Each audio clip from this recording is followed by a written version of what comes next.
Hi friends, and welcome to another Push 3 video.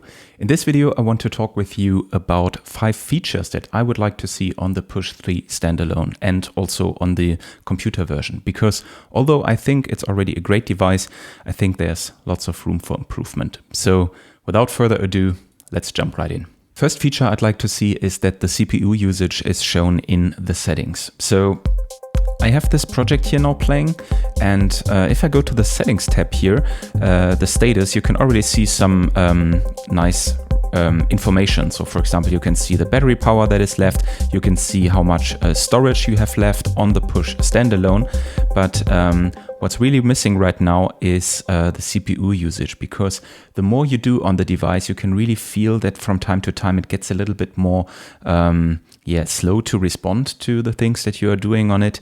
And I would really love to have a visual representation of how much of the CPU of the standalone version actually is used. Same basically as you have on the live version on your computer. I think it would be a nice thing to add to the Push.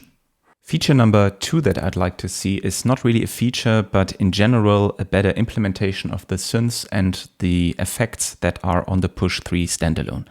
What I mean by that is basically in the live version on the computer, you have a really nice visual representation of some of the synthesizers. Like for example, in Wavetable, you have this amazing modulation matrix, while on the Push 3 standalone, you just have this matrix box here, which is not really intuitive or as intuitive as on the computer. Actually also adding parameters, you need to go here to the section, then touch the parameter, add to matrix, and then you can actually edit it here. It just is a different workflow than on the computer version, and I really like the workflows to be more aligned with each other. One bigger thing, however, is, for example, if we are looking at the LFO, which if you are familiar with the Ableton LFO in the computer, it is something that you can map to any parameter. So you load it to your track and then you click the map button and then you just map it. While here on the Push 3 standalone version, I've just loaded up an LFO here. The problem is you don't have this map button. So the LFO device is basically useless because you can just change here the different shapes, the phase, the offset, and then a lot of other settings which are very useful. But the main thing of mapping an LFO to any of your parameters of the track is not existing. And yeah, these are all things. Some things are smaller, some things are bigger, that I really think Ableton could do better in the future and implement better on the Push 3 standalone, so that live on the computer and on the Push 3 standalone even get closer to each other and the workflows are more similar. Feature number 3 is being able to save instrument or effect racks directly on Push 3. Right now, and this is actually really sad because Push 3 is amazing for sound design, but it's not possible to save your presets. So if you're again on the computer and you have different devices combined, like I have right now here with Wavetable, with for example an auto filter and an LFO, I could just now on the computer group these devices into an instrument rack and then save that instrument rack so that I can use not only the Wavetable preset, but basically combined with all the different devices I added to it as an instrument rack, and then I can pull it up again whenever I need it, which is super handy. On the Push 3, however, it's not possible right now to create out of these 3 devices an instrument rack, or at least I haven't found a way to do that. I really tried a lot, also read some forums, but it just doesn't seem to be possible right now, which is really a shame because I think it would be super easy if you just, for example, the same way as you group tracks, for example, if you select different tracks and then you like this and then just hit shift and then you can group them. It's actually not possible with the devices, which is a shame because I think that would be really nice. And then also having an option to then save that instrument rack directly to your library on the Push 3 would be amazing to make sound design on the Push 3 even more fun and accessible. Feature number 4 would be to make follow actions available directly on the Push 3 standalone.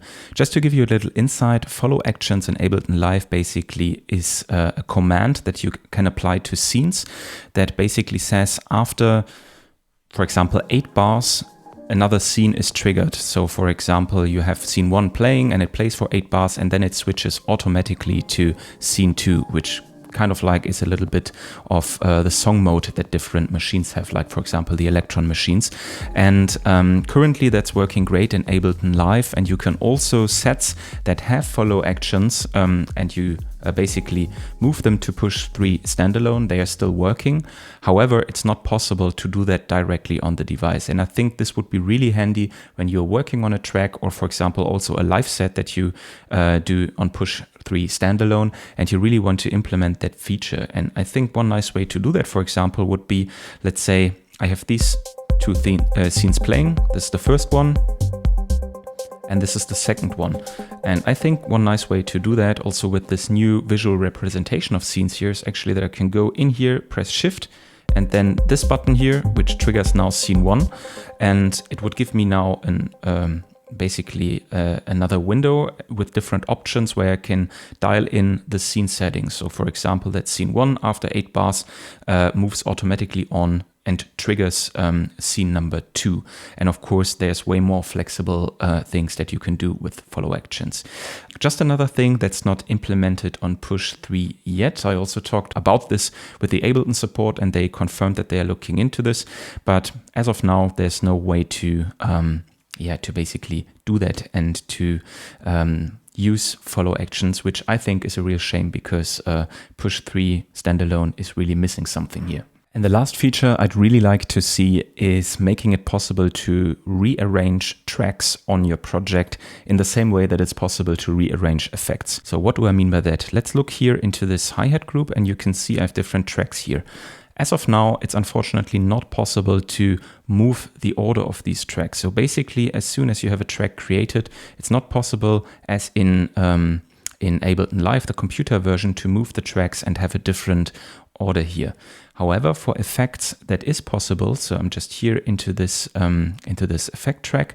And for example, now if I hold the button above this effect here, you can see that it says now here, choose the position of EQ8. And now if I turn this wheel, I can kind of like switch it to over here or move it back. And now it switches back to over here.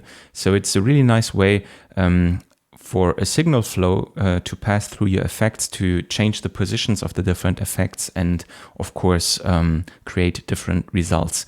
And I would love actually to see the same thing for tracks, which basically just is an organizational thing, but I think is really handy when your projects become bigger and bigger, to being able to rearrange your tracks and structure your tracks a little bit more, which I think is right now a little bit missing on the push 3, especially the standalone version. And yeah, that's 5 features I'd like to see on the push 3 standalone. By the way, I'm recording this video while being on the push version 1.1.13. So whenever you're watching this video, maybe in the future, it might be that this video is already outdated and some of the features have been implemented, hopefully. But yeah, I'd really like to know also what you would like to see on the push. What are features that you're really wishing for? What are features that you are that you are really missing on the push 3 standalone?